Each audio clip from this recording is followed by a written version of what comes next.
eFootball Connect наконец-то прошел. Всем, кто смотрел с нами на стриме, респект. Остальным же добро пожаловать на отдельный разбор всего показанного и рассказанного самими Konami. Обсудим все то, что нам показали в рамках последнего eFootball Connect перед обновлением 5.4.0. Глобальное апрельское обновление уже близко, а вместе с ним и крутые наборы в eFootball. Но что делать, если монет недостаточно, но в то же время ты не знаешь, где можно их приобрести или где можно пополнить стимовский аккаунт? Не стоит переживать, ведь есть донатов нет. Больше не нужно задумываться о пополнении по адекватным ценам, ведь именно здесь вы сможете пополнить свой Steam аккаунт или приобрести монеты для eFootball Mobile, точно так же, как и пополнить любую другую мобильную игру. Все собрано на одном сайте и с самыми лучшими ценами, и можете быть уверены, что сможете пополнить свой баланс быстро, выгодно и безопасно. Для каждого товара на сайте расписана подробная инструкция по активации, а поддержка всегда готова прийти на помощь с любой проблемой. Также на сайте присутствуют бесплатные ежедневные раздачи. Лутай D-Coin и сразу пополняй любимые игры. При регистрации по моей ссылке ты получишь купон, который даст тебе скидку на первую покупку. Проблемы с пополнением уже в прошлом, ведь с донатов нет, донат есть. Ссылка в описании. В рамках этого ролика мы будем идти все по тем же темам, что были упомянуты и в eFootball Connect. Все в той же последовательности, для наибольшей наглядности, ну и чтобы самим иной раз не путаться. И начинаем мы с кампании. Было ожидаемо, что в преддверии начала новой кампании, которая заменит нынешнюю недельную кампанию, Konami должны что-то про нее рассказать. И, конечно же, это обширная кампания уже в честь миллиарда скачиваний игры. Обширные кампании, обширные по количеству игроков пак. Да, речь о том, в котором будут подарочные эпики. Konami раскрыли нам оставшихся игроков и их количество. С учетом ранее известных эпиков будет представлено 7 игроков в паке из 250. Да, вы не ослышались, шансы, как и всегда, не то чтобы огромные. И по итогу получаем, что в паке будет присутствовать очень интересный и желаемый многими Рональдиньо, редко встречающийся, но оттого не самые плохие, а даже очень добротные Джерард, Эдмилсон, Кафу и Тоти. Ну и шлак в лице Перуцци и Бербатова. Присутствие последнего я вообще не понимаю, учитывая, что он также был доступен за сокровища с обновленной картой, но с той же самой моделькой. Самое главное, что стоит уяснить, так это то, что селективного контракта не будет. Это можно сказать наверняка. Он не упоминается нигде, даже в рамках новой предстоящей кампании. Вместо этого нам дадут одну случайную сделку на пак с эпиками. И получается, это будет крутка не на пак из 250, а на отдельный набор из 7 эпиков. Таким образом, эпика вы в любом случае заберете. Только не по своему желанию, а скорее по рандому. В целом же на пак из 250 футболистов у нас будет всего 30 круток. 23 мы получим в рамках новой кампании и приплюсовываем те 7 круток, которые мы должны были получить на протяжении всей этой недели. Скорее всего, будет так, что сделав 23 крутки, вы гарантированно заберете крутку на пак из 7 футболистов, где вам рандомным образом выпадет один из эпиков. Если вы думали, что паки на 250 футболистов уже в прошлом, или они появляются только на определенные дни, на определенные события, то вы, к сожалению, ошибаетесь. Например, как это было в случае с новогодними паками, или как было с появлением Ибрагимовича. Ведь с завтрашнего дня в игре снова будет доступен очередной пак на 250 рыл. Почему такое предположение? Потому что структура пака полностью повторяет то, что было, по сути, на Новый год. Та же самая бигтаймовская карточка и несколько штук эпических футболистов. Без какого-либо повода и логического объяснения Эден Азар получает свою бигтаймовскую карточку времен выступления на чемпионате мира 2018 года. Поэтому, если хотите обзавестись своеобразными воспоминаниями о нашем мундиале, то, в принципе, можете попытаться выловить его в свою команду. При этом каждый из игроков получит одну бесплатную крутку на данный пак, крутку на одного игрока. Также будет предоставлена скидка, как это было в случае с паком Шмейхеля и Беста, когда за крутку по 10 футболистов первая крутка стоила не 900 монет, а только 500. И не вдаваясь в подробности по этому паку, я бы вкратце охарактеризовал его следующим образом. Если вы не из числа тех, кто умеет финтиться, проходить на дриблинге, то скорее всего этот пак не для вас. Ибо как бы не был хороший Эден Азар, все-таки на фоне высокорослых защитников и других крупных соперников он будет слегка теряться, каким бы имбовым его ни сделали. Но если вы прям заядлый финтер, знаете все тайминги в игре, то в принципе, возможно, для вас это будет даже метовым вариантом.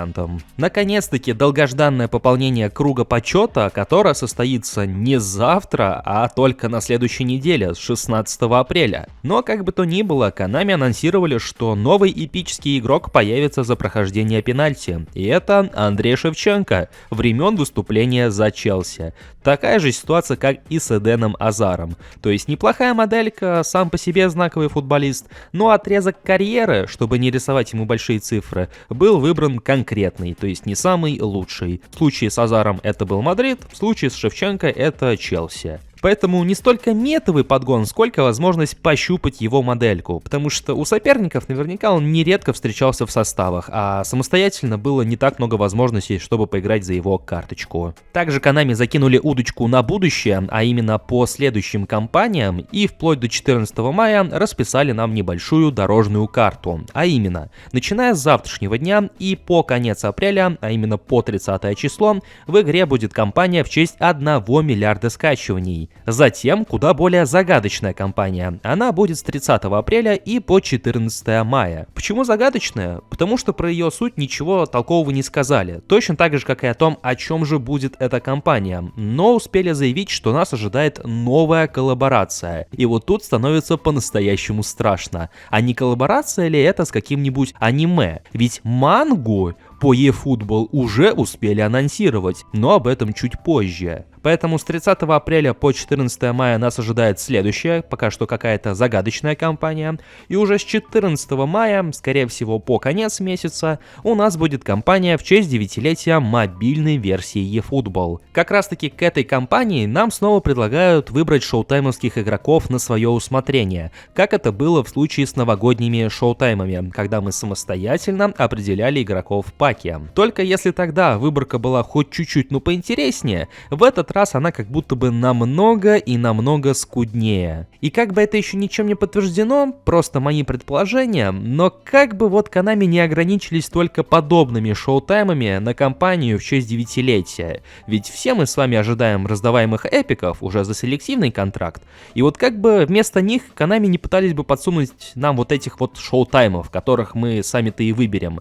Ведь если только они и будут в этой кампании, это, конечно же, будет прям таким вот большим разочарованием. Мастер-лига возвращается, и это официально. Возвращается она с завтрашнего дня, и как мы обсуждали в ролике по сливам версии 5.4.0, это будет временное событие. В общем-то, чего-то нового тут добавить практически не получится, потому что в общих чертах все, что нам показали, мы обсудили и без того. Но зато нам показали интерфейс этого ивента, как он будет выглядеть непосредственно в eFootball. И если честно, это как будто бы не так уж и сильно отличается от той же моей лиги. Ну, с небольшими изменениями, потому что это не столько режим, сколько ивент, и предназначение у него слегка иное. Но, как мы можем заметить, на стартовом экране мы наблюдаем игроков, которых нам ИИшка рекомендует для использования в матчах. Мы наблюдаем количество подписчиков, скажем так, число болельщиков, которые мы наращиваем благодаря результатам матчей, награды, которые мы можем за этих болельщиков получить. Ну и, конечно же, куда же без этого количество жизней, которые ограничивают количество матчей, которые мы можем сыграть.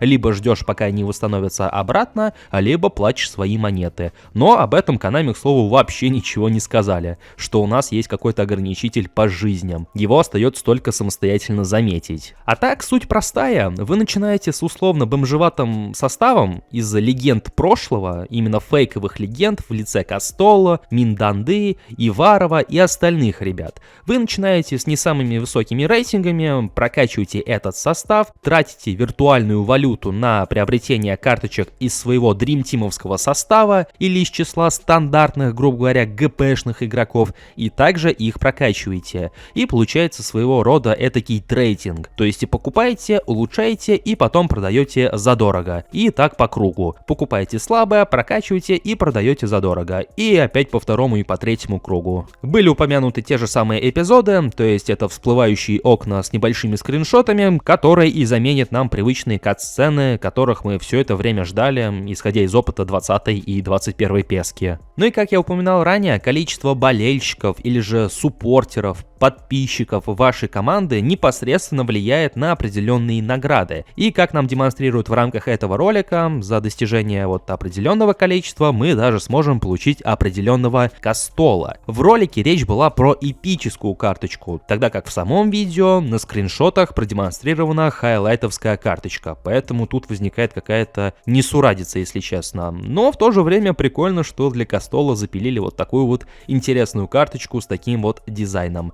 Но, как нетрудно догадаться, с привычной Мастер-лигой эта Мастер-лига, а именно Мастер-лига Spirit, особо общего ничего не имеет. Ну и, конечно же, в конце топика про Мастер-лигу была упомянута манга в честь Мастер-лиги. То есть появится комикс, или же опять же манга, с участием всех этих фейковых футболистов. Кастола, Иварова и остальными ребятами. Они получат своего рода предысторию. Мы сможем узнать о них получше благодаря страницам манги. Ну это ли не чудо? Изменения в игровом процессе, складывается впечатление, что они не такие глобальные, как были год назад, во время прошлогоднего апрельского обновления, но все же. И касаются они во многом атакующих и защитных игроков. Что касается атакующих игроков, то непосредственно был обновлен дриблинг. И складывается впечатление, что с этим обновлением Konami пытаются сделать упор конкретно так на дриблищих и техничных футболистов. А именно, когда футболист бежит на скорости, ему намного проще будет менять траекторию своего движения, ведь на данный момент, если вы бежите со спринтом, то и соответственно менять направление своего бега, кроме как по прямой, становится тяжеловато, и велик шанс того, что игрок потеряет мяч. После обновления это должно измениться, и теперь техничные и мастеровитые футболисты будут намного проще удерживать мяч, даже будучи в спринте. В целом игроки обещают быть более плавными во время дриблинга с мячом, и теперь они не так зависимы от защитников.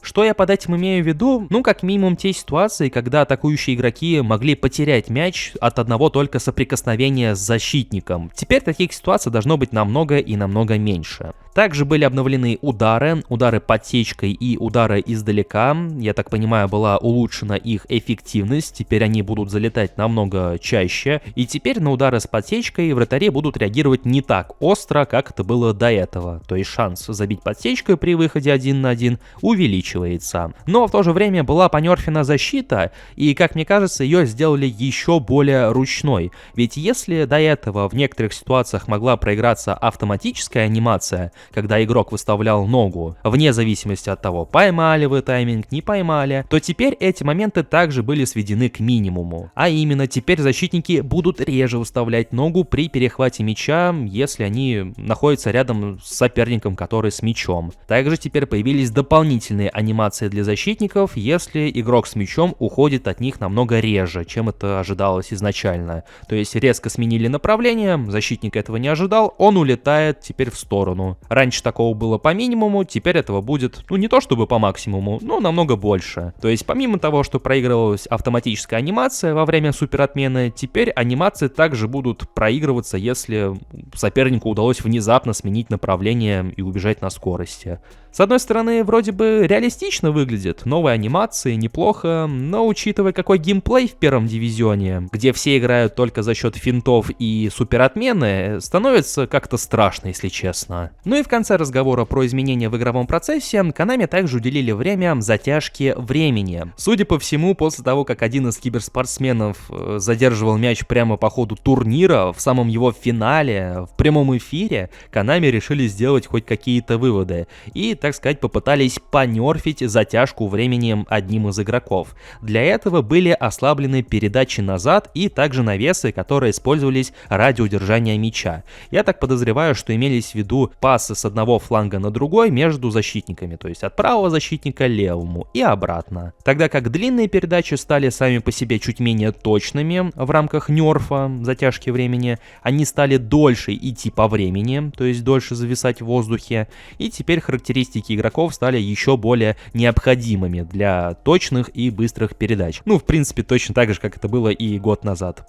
буквально такая же формулировка. В общем, вот таким вот выдался eFootball Connect, достаточно информативным, но, с другой стороны, не во всех аспектах он нас смог порадовать. По крайней мере, меня так точно. Но в любом случае нам остается только это посмотреть самолично, пощупать, а сможем мы это сделать уже завтра, поэтому не ждем, а готовимся. Завтра на этом канале также пройдет стрим во время обновления игры, ну и ближе к вечеру завтрашнего дня выйдет еще один обзор уже с обновлением самой игры, поэтому остаемся на связи. Ну и, конечно же, буду ждать ваше мнение в комментариях.